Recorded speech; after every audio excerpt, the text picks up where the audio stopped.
Hey there, everybody. Brad Geiger here with a quick show note.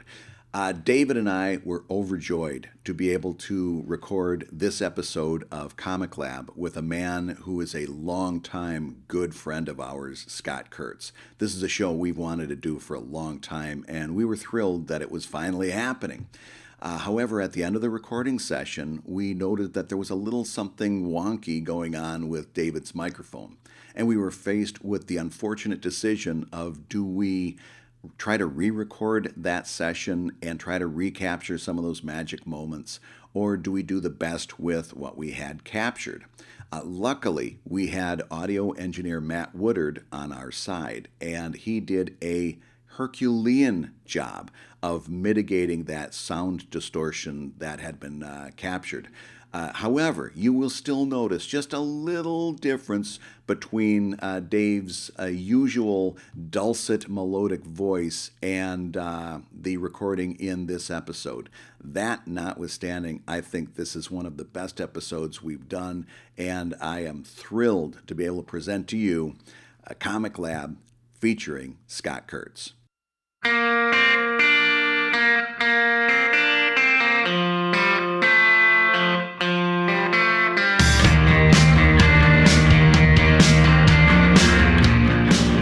I met Abraham Ben Ruby, who was on a TV show in college called Parker Lewis Can't Lose. I was in college, at least.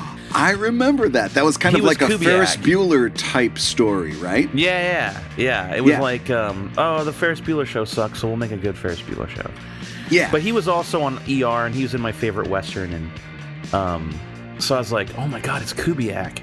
And Corey's like, who? And I'm like, oh, he's on this show in college that we loved, and he was on ER, and he's in my favorite Western, and I gotta go say hi. So I went over, and I introduced myself, and he's like, oh, thank you. And I'm like, oh, I'm such a big fan, and you'll always be Kubiak, and I'm sorry if you don't like hearing that. And he's like, no, we had so much fun. And he's like, what are you here for? And I told him, he's like, oh, you're Scott Kurtz? Oh my God. You were like right there at the beginning of Webcomics, like you're a big deal. And wow. Corey's like, uh-oh. And I was like, no, this isn't happening. So we were hanging around, and you know, Abraham's like, oh, what else are you working on? I want to come on your podcast. Let's play D&D. Let's just play. And I'm like, oh, we're going to start playing online. You should play with us. He's like, yeah, I'm in. And so we're sitting there watching, we're in the green room, and we're watching Joe and his personal trainer, Joe Manganiello, and this wrestler called The Big Show. Yeah. And they're all playing D&D. They're all these big bodybuilder types. And Abraham goes, when did D&D players get so good looking? And I said, who's good looking on that stage? And he's like, they're all really good looking. Look, Joe's good looking. I go, they're all built, but are they good looking? He goes, Joe's good looking. I go, is he? Or do you keep thinking about his wife and going, God, Joe must be good looking?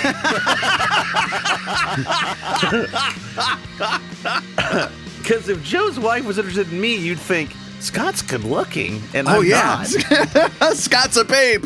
Wow. Scott's in good shape. Now, backtrack a little bit. Where were you that you were taping and everything? What event was this?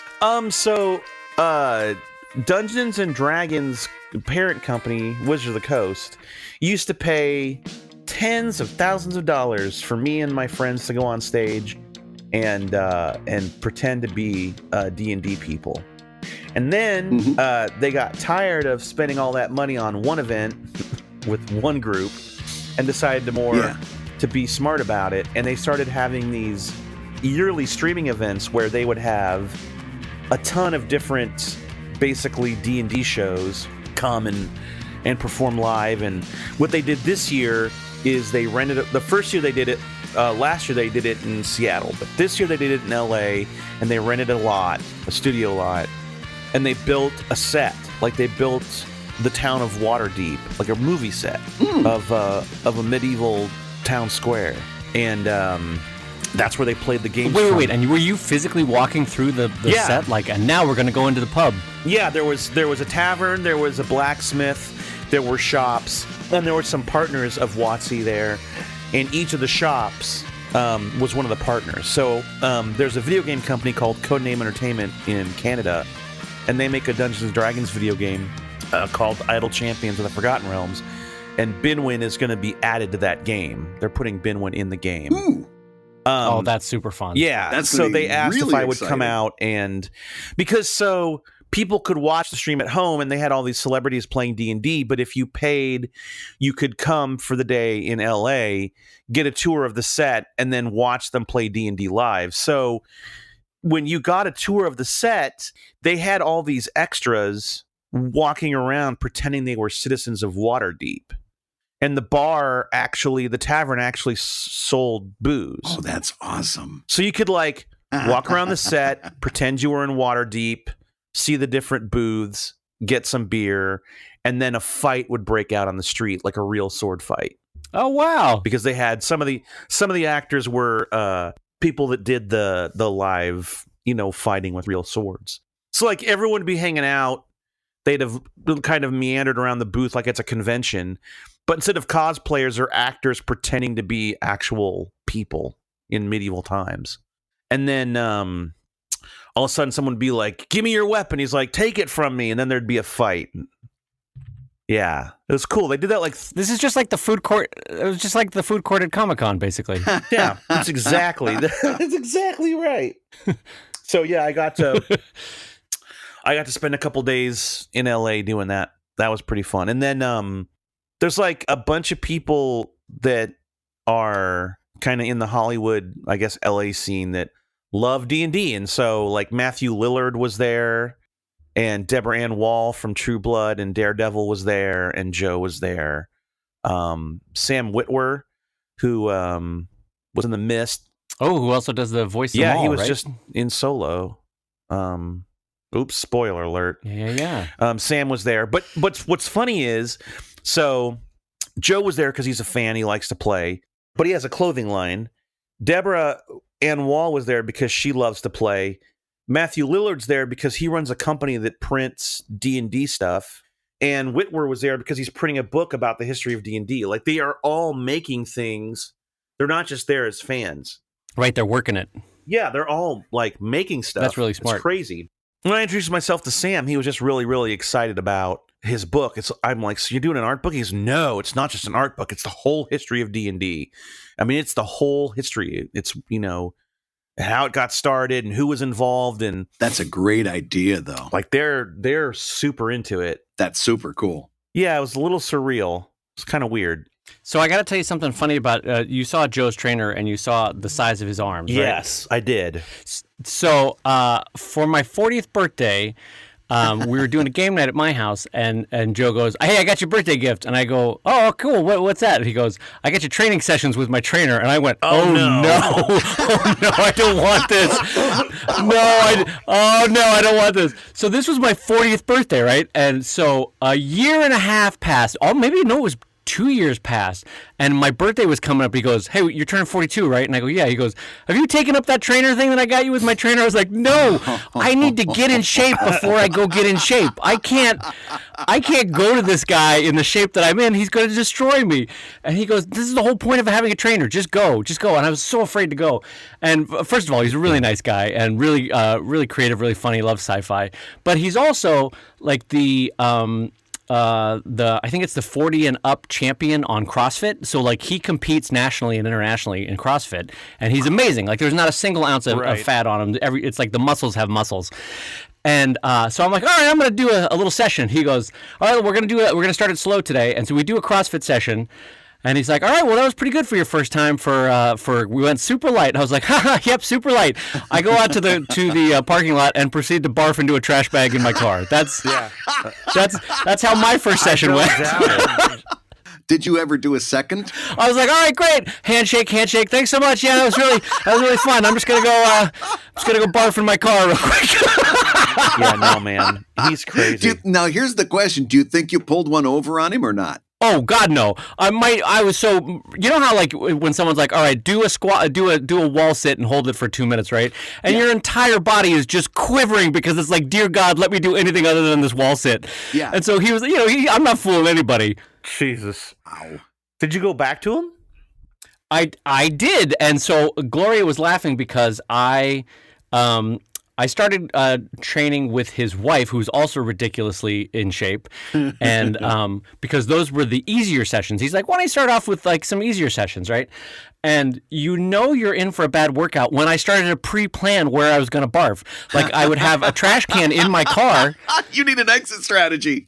Yeah, well, I would have a trash can in my car between the two front seats, but then I didn't want to clean out the trash can, so I would put a sealed plastic bag in the trash can. So then when I got home, I could just take the trash bag and just throw it right in the trash can. Oh my God. Because I was planning ahead on my barfing. That's the way I worked at. Oh my God. By the way, unless you think this is in any way bragging that I did CrossFit, I'm not doing it now, and I'm up 30 pounds. So there we go. There's the capstone to that story.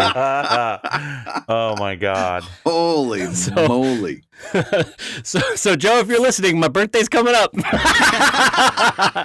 Yeah, and you know what he wants for his birthday? Jesus, if Popcorn or the Monks Club. well, how do you survive like 40th birthdays are already tenuous to begin with, and when your friend Joe, who is Joe, for your 40th buys you a personal trainer, how do you not just go in the backyard and dig a grave and bury yourself?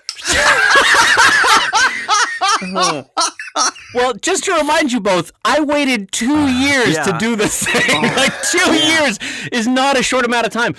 It's not like I didn't know where the gift certificate was. It was right there in my front drawer. I knew where it was. And he's brought it up to you now. So now it's like if you don't, then you're not using his birthday gift, which is an insult. So you've got that. You got to use it. What was even worse is when at near my 42nd birthday, when he asked me about it again, I was at his house and his trainer was standing right in front of me, and I was like, "Oh yeah, I'll be there Monday. Yep, Monday morning." Because once you meet the guy and he's nice, you can't be insulting and not go. You've got to do it. So I'm like, all right, yep, I'm already scheduled. I'm scheduling on my phone right now. Okay, all scheduled up. Here it is. Got to be there Monday. Woof. Did you eat anything before working out? My pride, yes. I ate my pride. Woof. Did I eat anything? I mean, no. The ideal. I think they told me. I think they told me ahead of time, Brad. Just eat like 5 nuts. Like don't eat but drink a lot of water. Yeah. But you know, when you're truly working out, your body finds a way to throw up, even if it doesn't have anything to throw up. It's like, you know what? How about that sandwich we had 6 weeks ago? We'll find here it is over by your spleen. That's still floating around down there. Yeah. We'll make that work. All right, send that up, boys. Send that up. The boys doing some CrossFit. You know what's funny is that there was a common occurrence for us growing up because we lived in Texas where the sun was about 10 feet from the ground. And what would happen is in the fall, when school would start, despite the fact that it was September, it was still boiling hot. Yeah. And at some point, the PE teacher would just have you running laps or something. And you would just, pull over and just start vomiting. Wow. Oh, jeez. Oh. What? How do you even do school in that temperature? Like, what do you do? Let's go outside and lie on the ground, Jimmy. All right, sounds fun. We're gonna sizzle. The worst part was we had. So keep in mind, and it's between the end of school and the beginning of school, that whole summertime, it was hot. So it was hot when school ended, and it was hot when school started, and there was a reprieve during the winter break. But the dress code for our school was no shorts, and that never made sense to me. So really, you'd be in school in long pants, and it's 100 degrees outside. And my high school was an open campus, so it wasn't like, well, just get me into the building and I'll cool off, and then I'll be fine. You'd have to at some point walk outside and run to your next class at our high school. This sounds like a Charles Dickens character is running the school. Like, the children must wear scarves to every class. Yeah, it was really bad. I hate it. Why would you do that to kids though? What? I don't know.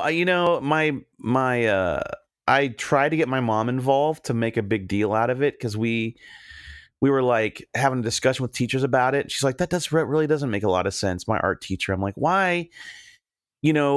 Kids are throwing up because it's so hot outside and we're all wearing pants. You'd think that someone up in the upper echelon of of school administration would say, we should let these kids wear shorts, you know? Yeah. And she's like, yeah, you should have your parents bring it up at a, PTA meeting or something. And I went home and told my mother, and my mom was like, I have way too much going on to worry. Just do what you're supposed to do. Don't bother me with your shorts. I got stuff going on here. Parenting equivalent of get your shit together. I ain't got time for this. My dad gave me some equivalent of you don't go to school. You go to school to do what they tell you to do, and that's how you learn how to live in the real world or something like that.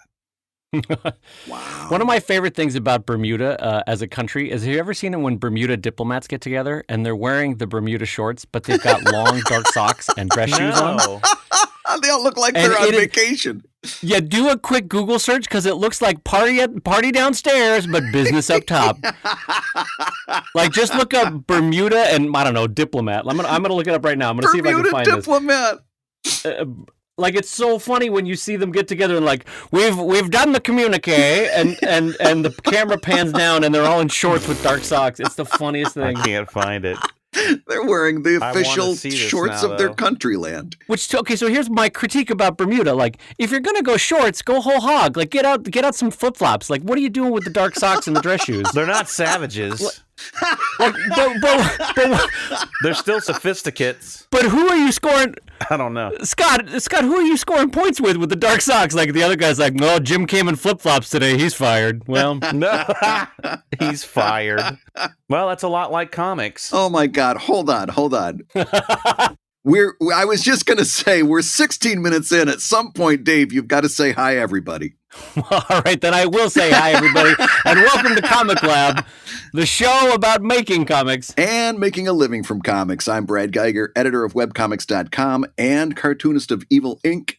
And I'm Dave Kellett, cartoonist of Drive and Sheldon and co-director of Stripped. And this week's hour of comics advice is made possible by your support at patreon.com/comiclab. And although I have no doubt that voice needs no introduction, I am going to introduce it anyway. We are really thrilled to be welcomed by and welcoming Scott Kurtz, our... I fumbled it right at the end. Scott, welcome to Comic Lab. Hey, how's it going? I welcome you to your own podcast. I love how he says, like, I know this voice needs no everybody. introduction, but I'm not going to say anything. It's Scott. Hey, it's Scott, everybody. Well, but like Scott, for a second there, he was like, I'm going to give the full introduction about PvP and Table Titans and all the things you have, but now I'm going to bail out. It's just Scott. It's Scott, everybody. Well, I tripped up over welcoming and being welcomed by, and then everything went off the rails. I think you did lovely, Brad. Everyone here agrees you did great. Next time you do the introduction. Brad, your welcome was the equivalent of Bermuda shorts on a suit. That's what that was. Well, gentlemen. Oh man. It's like getting the band back together. Yeah. I know. It's been, how many years ago did we end Webcomics Weekly? Anybody know? Anybody got a fun read on that one? Good question. I'd have to look it up, but it may have been almost 10 years by now. Oh my God, really? Has it been 10 years since the last time we did a Webcomics Weekly? Oh, well, I mean, there's those 3 that we did for the Kickstarter for the Webcomics Handbook. That's true. But they were kind of ancillary. I don't know that you truly count them. And that was in 2014. And the last one that we did, the official last one we did was called Reboot. That worked and out. It was, according to what I'm looking at here, it was November 27th, 2012. Wow. Whoa. Yeah, so six years ago. Okay. The march of time waits for no one. Dang, 6 years ago. Yeah. Oh, biscuits. Biscuits. That's Biscuits. And how long ago did we write How to Make Webcomics? Oh my gosh. That was 10 years ago. That, because I remember mentioning somewhere that it was the 10-year anniversary of that book this year. That was 2008. Well, so I still have 4 or 5 copies in my warehouse. Do you guys know if Image is still actively selling that book? I actually don't know. I don't know that they're actively selling it.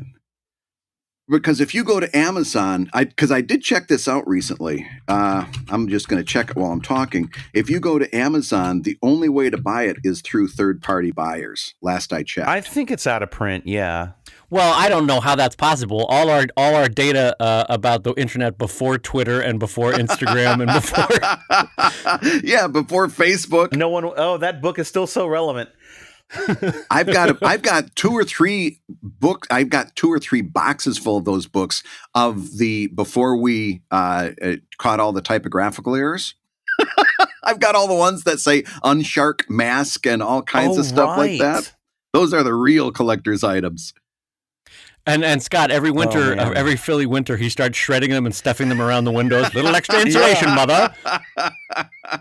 He's just burning them for heat. Come around, children. We're going to warm our hands to unshark mask. Yeah, I'm looking at it right now, and the only sellers are like third-party sellers. Oh, well, there we go. That does it. Yeah. Nail in the coffin for How to Make Webcomics, everybody. We'll pour one out for How to Make Webcomics. It was a good run. Oh. It was a great run. It's all ending. Well, actually, you know what? That raises a question that I wanted to ask both of you because I thought this would be fun for today's show. Yeah. Speaking of ending, what is for both of you? You're both now well ensconced in your career. Everything's going right. But what is the single greatest goal that you have yet to accomplish in your cartooning? Ooh, the single greatest. I've got one. Do you want to go first, Scott? No, I got to think about this. Go ahead. I know exactly what my answer is. The single greatest goal that I haven't achieved yet is making it. And here's what I mean. I've always had a goal of you better get busy, buddy. Making it in terms of I'm not worried about what's going to happen next month, right? Being secure, being like successful in that I can exhale. And I've had. Hold on a second. Go ahead. I gotta go. Patreon, Brad Geiger. I do like, Brad, that you basically just said that you're waiting to exhale, though. Yes, exactly. Brad, you're making like $8,000 a month drawing tits. Take a breath.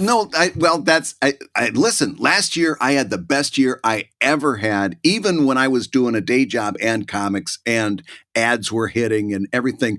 I'm still waiting to get to the point where I'm not worried about like what happens if Patreon next month decides that it's going to pull the rug on not safe for work creators. What's going to happen? Well, okay, so now this raises a question. Given what Scott just said, do you think that, look at your personality, is there ever going to be a point where you truly exhale, or are you always going to be worried? I honestly don't know. But when I was young, when I started out, I thought I would get there. I thought that was an achievable goal. And I don't know that it is. And so that's a goal that I don't know that I'm ever going to achieve. Have you ever been handed a really small dog and it's just shaking and you're like, oh, this poor piece of shit? What are you trying to say? What an existence. It's just like terrified of existing. Come on, Brad. Things are okay. Brad actively wetting himself as he records this podcast, just actively. And listen. I am the calm one, especially if you take a look through Patreon right now, or look through Twitter right now. Patreon has enforced some of its existing rules on not safe for work artists and told them, you can't do certain things, like you can't link outwardly to public not safe for work content. You can't have publicly available NSFW on your Patreon page. Kind of common sense stuff like that. That's always been in the rules, but people are losing their shit over it. They're out there, going nuts. I'm out of this group of people. I'm the calm one, and that's saying a lot. Well, do you think? Brad, let me ask you this. Do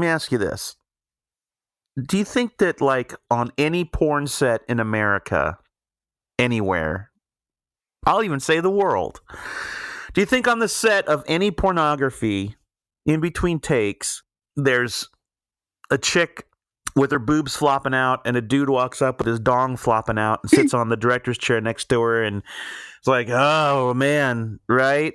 Pornography. And she's like, woof. And then some guy runs up and goes, what if nobody wants to buy this tomorrow? Like, that's never happened. Well, yeah, that is true. You know what I mean? So what I'm saying is, yeah, Patreon's gonna go away, one day. Yeah. But the good news is you've established an audience, Brad, and they want your stuff. So now that you've done that, you can breathe a sigh of relief, because maybe this delivery system will go away, but they're not going to stop wanting the content, and they'll find a way to support you on that. And until you hear people in the pornography business going, this is a real threat to our industry, yeah. I wouldn't worry about it.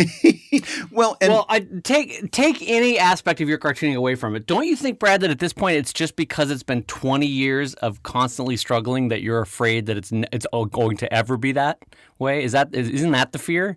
Maybe. That's in other words, that fear is habitual. That I've kind of trained myself to fear year after year. Yeah, it's like, oh, you know what? I need to drink water today. I need to do that for the next 20 years. And then eventually you go, oh, I should keep drinking water. Like, you've now said, like, oh, I need to worry about bills for 20 years. And so even when it's starting to be okay, you're like, no, got to keep worried about that. Yeah, maybe there is a little bit of that. Or, Brad, maybe you've trained yourself to believe that it's worrying about it that's keeping it going. Yes, that's a good point. Yeah, listen, that's probably truer than I care to admit.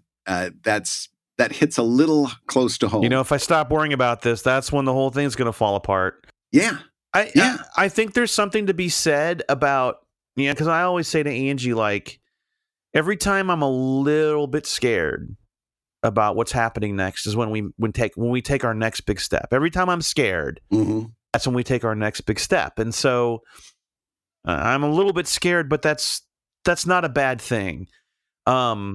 There's a little bit of health to feeling that and being aware of it, but I guess I'm lucky. So, Brad, when I first started out during the .com boom, I got to be in on some of that pyramid scheme back in the late 90s. That sweet VC money. Yeah, that VC money. And I went to a buddy who was doing something similar, except instead of doing webcomics, he was doing video game news, and he had a whole suite of sites, and he was making like $25,000 a month from all these websites.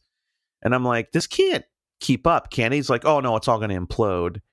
And I'm like, oh no, what are we going to do? And he's like, well, I'm going to be effed, because I don't make anything, because no one's going to be like, I need that video game news, but you make something people care about, so you'll be okay. And that I'm very lucky in that he kind of instilled that in me. He was like, you make something people want that they care about, so they'll find a way to support you. And that's always held true.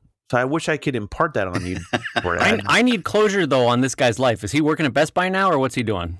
No, he is the #1 travel blogger in the world. Is. What's great though is that he was making things. I mean, that's the thing. Like he knew how to create. He did. Well, I mean, he had already Gary at the time had built a internet company out of college, sold it, and I don't know if he was independently wealthy, but he was not hurting when he started Stomped. And then that whole thing happened. And then after that, he sold his place and just traveled. And then kind of reinvented travel blogging. And now he does a thing called Everything Everywhere. .com. Wow. But yeah, he's kind of reinvented the travel blog. So he does very well for himself. He's writing a book right now, I think. That's amazing. So, but Brad, to get back to your point, so the your greatest goal in cartooning is basically to stop being an anxious person. Yeah, is that a good way to look at it? That's maybe the best way to phrase it up. Yeah, yeah. I chose the wrong career to have that particular goal for. Your greatest goal in cartooning is finally accepting that you succeeded. Maybe not accepting, but realizing. Oh, wait a minute. I have a different angle on this. Brad, do you think you can't accept that you've quote unquote made it because making it now looks so different than what you imagined it would be as a kid?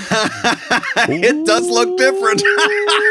David. I don't know. You know what? Holy shit. So, okay, let's talk about Webcomics Weekly.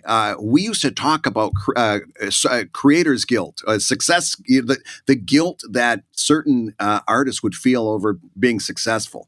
And I used to that whole idea of feeling guilt over your success really bothered me. I'm like, that's the dumbest thing in the world.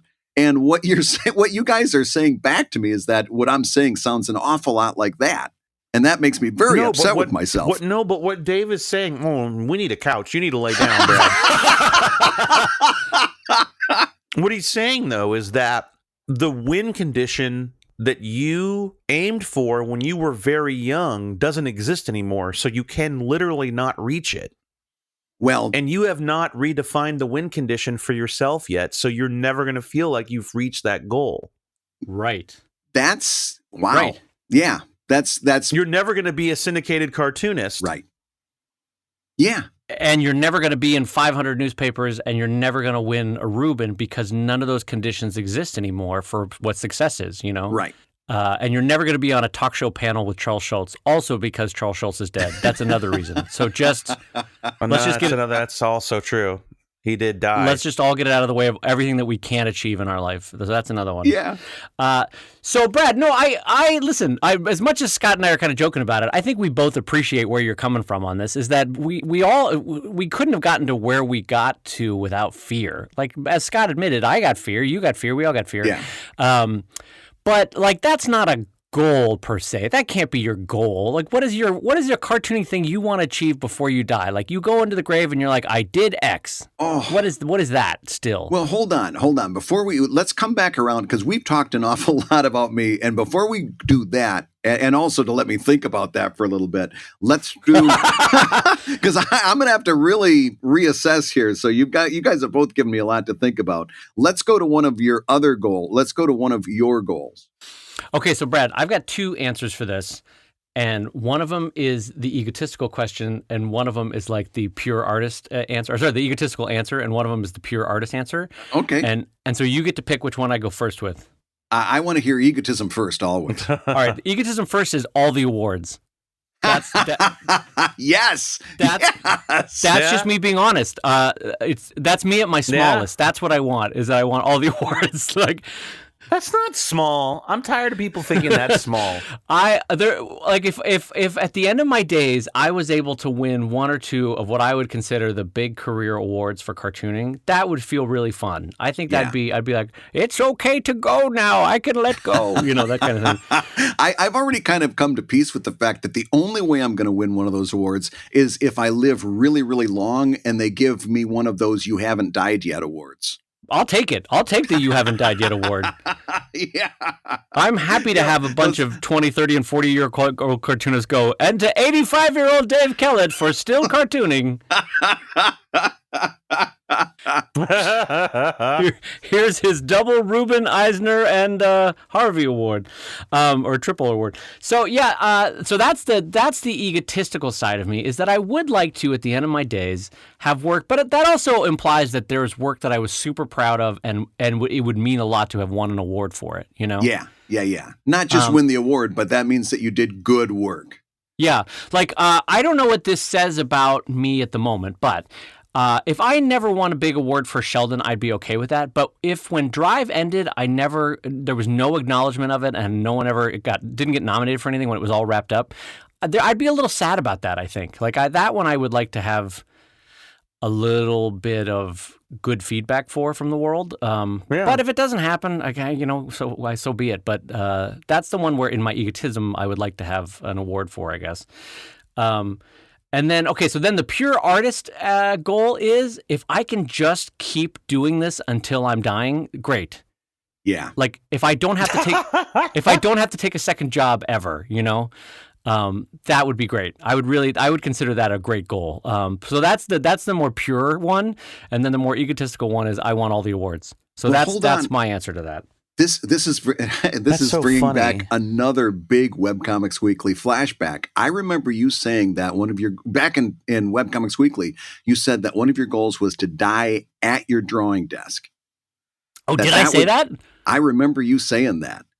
Is So that who- That's still? how Alex Toth went. Yep. Yeah. And Is how that didn't Kirby, wasn't he drawing when he died? Or no, am I misremembering that? I don't know, but Alex Toth died at his table. They found Alex Toth at his table. And for lack of a better description, Schultz kind of died at his table in the sense that when that strip ended, he Yeah. kind of was like, all right, well, died. that's it, you know? I still remember when his final Sunday comic was hitting people's doorsteps. That at that same time we were learning that he had died. I mean, he died when his final comic came out. Yeah.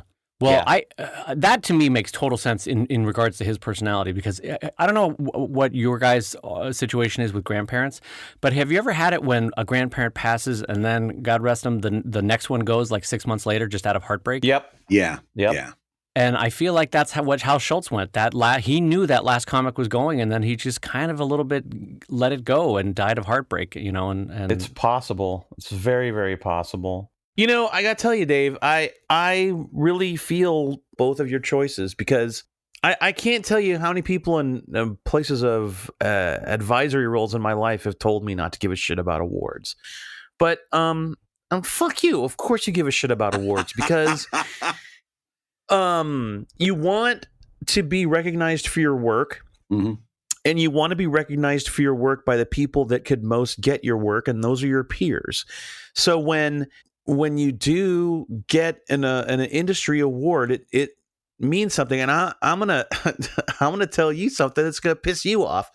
I'm not really satisfied with my Eisner. I'm still kind of pissed about my Eisner. I don't feel like it counts. well, no, wait a minute. I'm not pissed off, but I want to know more. Explain this to me. What? Okay, so I submitted PvP for an Eisner for Best Humor Comic in 2004, and I was nominated. Okay. I submitted it. I said, I think this is really funny stuff, and I think it's worthy of being nominated for Best Humor Comic. And they nominated me, and I lost to Kyle Baker. Well, we all lost to Kyle Baker because he did Plastic Man that year. Yeah. And so he won Best Humor Comic, and I was 100% satisfied. I was recognized by my peers. They nominated me. I lost to a superior cartoonist, and I was like, wow, what a night, right? Like I did not walk away with an Eisner. And then 2 years later, I get a call from, I think it might have been Scott McCloud or maybe Steve Connolly, and they were discussing this webcomics Eisner, and I'm like, why do that? Like, why does it need to be a special award, you know? And they were talking about how, well, you know, comic strips won't be eligible, they have to be long form comics. And I'm like, well, I don't like that either. And so all of a sudden I'm starting getting congratulations in 2006 because I've been nominated for the webcomic Eisner, and I'm like, and a lot of people were pissed off because PvP did not meet the requirements of that category. It was not a long form comic. Oh, right. Long form. Yeah. Because at the time you had to be a long form comic. And so I called Jackie Estrada, who ran the awards, and I'm like, what the fuck? I did not submit PvP for this award. I don't agree with the award. People are mad at me. Why am I nominated? And she's like, I'm sorry if this upsets Jackie, but she's like, I'm really not supposed to tell you, but the judges were sitting around looking at all the nominees, and someone's like, why isn't PvP in here? And Jackie said, well, he's, you know, Scott's doesn't like the concept of the award, and he wouldn't qualify anyway. And the judges were like, yeah, that's bullshit. PvP should be in here. And they nominated me. And I won it that year, and I'm still pissed about it. I felt it was like a gimme. I only have one thing to say about that. I felt it was a fucking gimme, and I don't. My only thought there is I want everyone to know that I disagree with that award, and I really never want to be nominated for that award. You know what, Brad? I hear you, and I would like to echo that I also disagree with all the versions of the Eisners, and I never want to be nominated, Jackie, for those awards, Jackie. You guys are jerks, but this Eisner says Best Digital Comic, and it does not say Best Humor Comic, and I'm still pissed about it. No, I get that. No, I get I that, 'cause totally get that. Because for you, it's almost like a version of a best participation award for an Eisner. Is that what you're saying? Yes, it's a little pat on the head. Welcome to the like next year you can be at the adults table. Here's the kids table. Right. I don't like it. So I want to amend my answer because I'm realizing that in past shows, no, because this is true. Yeah. On any given year, I don't necessarily want or need an award. Like Brad, we talked about before, like for an hour you look at the Eisners and you go, dang it, and you're mad, and then you go, oh well, and you go back to life.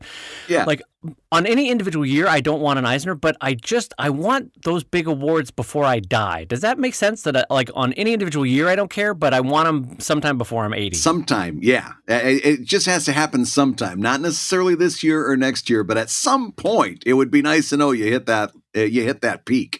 Yeah, like at some point before I'm cold and in the grave, and they're like, well, you know what? Here's a soccer trophy for you, David. And I go, oh, great. And then I go home. Is there one that would weigh more in your mind over the others? He wants the Reuben. Well, we've talked about this before.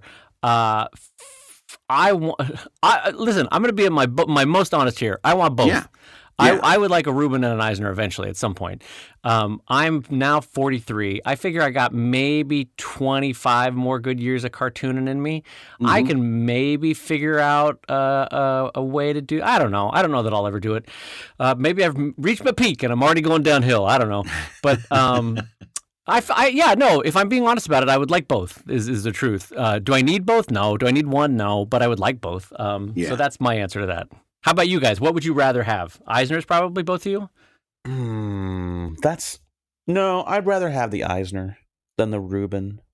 But that's only because I grew up aware of the Eisner. I didn't really know about the Reuben until later. So here's an interesting fun fact. I didn't know about either of them until I was well into my 20s. Huh. In fact, I remember the year that you were nominated for the Eisner, my genuine reaction was, oh, what's that? Like, I didn't know what it was. Really? And I'm not saying this in it's more of a knock on me than anything else. I thought I knew a lot about cartooning, and I didn't know what the awards were in the field. You know? Yeah, why would you know? I don't know that a 20-year-old knows that kind of stuff, or maybe they do now because of the internet. I don't know that when we were growing up and there wasn't an internet, like how would we have known about the Reuben, or how would we have known about the Eisner? Reading Hogan's Alley or something like that? Yeah, or Cartoonist Profile, and you're like, it's a sentence that you glossed over, and you're like, well, I don't know what an Eisner is. La-da-da, go back to my day, that Exactly.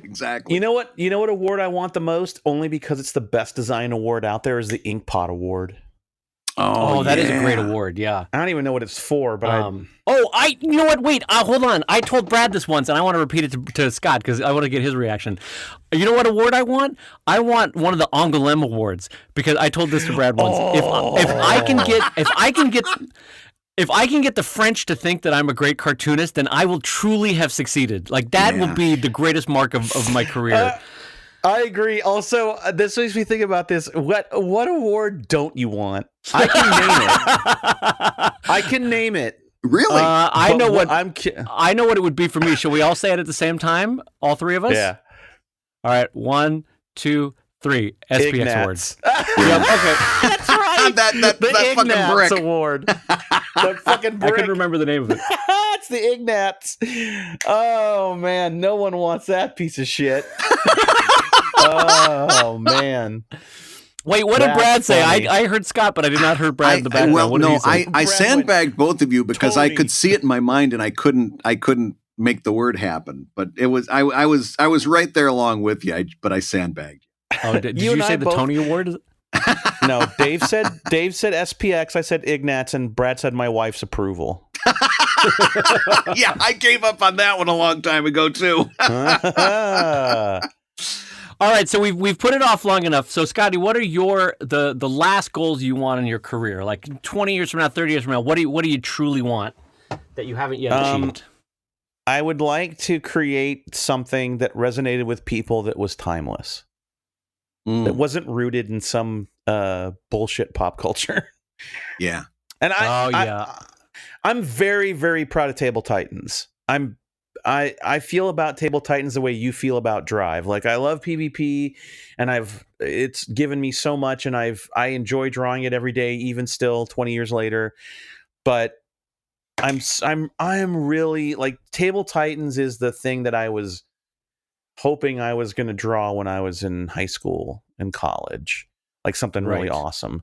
But still, it's still the D&D comic, right? Like it's still connected to another pop culture or nostalgia, and I just don't feel that it's timeless. It's never going to be Peanuts. It's never going to be Calvin and Hobbes. And maybe this is the same bullshit that Schultz suffered from, where he was like, I'll never be, what is it, Wyeth? I'll never be MC Wyeth or whatever he used to say. Yeah. Right. And everyone's like, who cares? You're Charles Schultz. What does it matter if you're not that painter? And actually, to call back to LA, Abraham Ben Ruby was telling me, like, God, 20 years, Scott. And I'm like, I don't like to think about it. And he's like, no, you did that. Own it. You own that. You've done that. And I'm like, yeah, but when you're dead and gone and people are thinking about your work, you know, that's going to be a big deal. I'm like, that's not going to happen. He's like, it is going to happen. It will happen. And I wish I believe that. I feel like I've yet to create anything that that hasn't much of a legacy, you know? I don't know. Right. No, I completely get that. Like I haven't cracked it open in a while, but if you crack open Calvin and Hobbes, there's out of the however many thousands of strips in Calvin and Hobbes, there's maybe 5 that won't make sense 100 years from now. Right. And so I get what you're saying is that there's an aspect of all of our work that is too rooted in the time that it's from, where it's a little bit of a bummer as we get older, because we look back on it, we go, "Oh, that Scarecrow and Mrs. King joke ain't gonna age well," you know. That's the thing, right? Like, look, I know that everything is going to age, and if you go back and look at Mutt and Jeff, it's like, you know, well, 6 horse heads to $1, and you're like, what? But there's a difference between watching something like Peanuts age and watching Bloom County age. Yeah. Like you go back and you read Bloom County is the one that really gets me depressed, because Bloom County I was super, super enthralled with. And if you cannot go back and read those old ones without a decoder ring. You know? Yeah, you're like, oh, I used to think he was so smart, but I think he just put Casper Weinberger's name in here because it was funny. So, and I wonder if you experience this with Drive, but with PvP, the audience is PvPonline.com. Didn't make me laugh. I'll see you tomorrow. Good luck, fucker. And with Table Titans, it's they log in, they read the thing, they go on Facebook, they talk about you know, the strip and what rules, maybe D&D rules were in the strip that day, and then they're talking to their buddy. I remember with PvP, it's like, hey, my dad had a stroke and it killed my mom. The stroke was so bad she died, and my dog ran away, and PvP is going to be 10 minutes late. They're like, fuck you, you're a fucking asshole. And with Table Titan, it's like, I stubbed my toe, and they're like, take the week off. We're here for you. But that might also be that you've cultivated better fans too, right? I mean, in terms of this life change, right? Maybe. Or do you think it's just that, because what I'm saying is, like, all these Table Titans fans kind of got in and started with you when you were at a better point in your own. It's true, maybe. But I also think it's different consumable. Yes. No, and I gotta say, coming from Drive, I 100% echo what you're saying, is that you get a different kind of long-term invested reader, you know. So now my question to you is, what Scott said, do you have an overlap between Sheldon and Drive? Yeah, but no. So I am not great at the metrics of that, but in my own kind of terrible personal, you know, survey of my readership at Comic-Cons and stuff, there is definitely people that are like, oh, I didn't even know you were doing sci-fi, or oh, what's this Sheldon thing that you have on the table, that kind of thing. Yeah. But there's also a lot of people like, I've been following you for 18 years, and oh man, I love Sheldon. When Drive came along, you know, there's that too. So I have basically 3 slices of audience: one that just do Sheldon, one that just does Drive, and then I think the larger group is the crossover group. That's not a very satisfying answer, but that's the best I can do. Yeah, I think we have a very, very small amount of crossover. That's a very simple Venn diagram. Yeah, it's hard to know for sure. All I know is that Sheldon has a far larger audience, but makes me less money. Drive has a far smaller audience, but makes me way more money. And I find that fascinating. Yeah. That the long-term commitment to a long-form story, those fans really will support. I don't know what to make of that. I guess the way to make of it is that easily consumable comics are also easily forgottenable comics. Yes, yes, they're easier to discard. And so it's like, I love that Sheldon, or I love that PvP, or I love that SMBC comic today, and bye, I'm out the door, going on to the next thing. That kind of thing. Because all of the internet is like that now. Everything's Tumblr, and it's all 140 characters. It's all quick content. It's all interchangeable, right? And you're lucky if they slow down their scroll to read it. And then if they do, so much the better. And maybe you've got a chance at gaining a follower and maybe getting a Kickstarter pledge down the line. But basically, it's about slowing the scroll at this point. Yeah. Not even stopping. Forget about sending traffic to another place. It's all about just slowing the scroll. It's about slowing the scroll. I get it, Brad. I hear you. I'm picking up what you're saying, Brad. Wink, wink. Yeah, slow that scroll. I'm also sending you both subliminal messages because we are at almost the hour mark. Oh, geez, are we really? Yes. So we should probably wrap this up and ask Scott, please, to come back again because this has been an amazing show. This is what happens when you don't do a podcast for 10 years. Oh my gosh! Together. Well, there is another podcast that I want to make sure that I mention, and that's the one that I do along with Scott and the aforementioned Corey, called Surviving Creativity. And if you want to hear some more of Scott talking comics, that's a very good place to go. And there's lots of good stuff there. And give the URL for that one, Brad. That's another Patreon supported one. So the best place to go get it is patreon.com/surviving creativity. I mean, I'm sure if you just type surviving creativity, God, let me say that slower.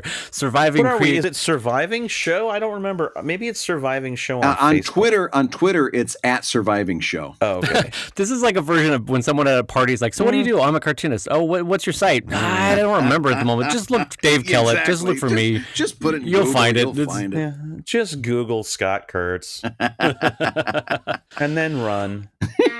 Well, Scotty, this has been awesome. Thank you for coming by the show, man. This is great. Of course. Anytime. And Brad, you want to take us out, my friend? Yeah, I'll be the one who says you've been listening to ComicLab, the show about making comics and making a living from comics. First of all, your guest has been Scott Kurtz, creator of PvP, Table Titans, co-host of Surviving Creativity, and also of Scarecrow and Mrs. King fame. You may remember him on there. That's true. And your hosts have been Brad Geiger, the editor of Webcomics.com and cartoonist of Evil Inc. at evil-comic.com. And Dave Kellett, co-director of Stripped and the cartoonist of Sheldon at sheldoncomics.com and Drive at drivecomic.com. And the ComicLab theme song is used with permission from... I always stumble over that. The ComicLab theme song is used with permission from Andy Creighton at theworldrecord.net. ComicLab is made possible by your support on patreon.com/ComicLab, so we'll go ahead and say that twice, patreon.com/ComicLab.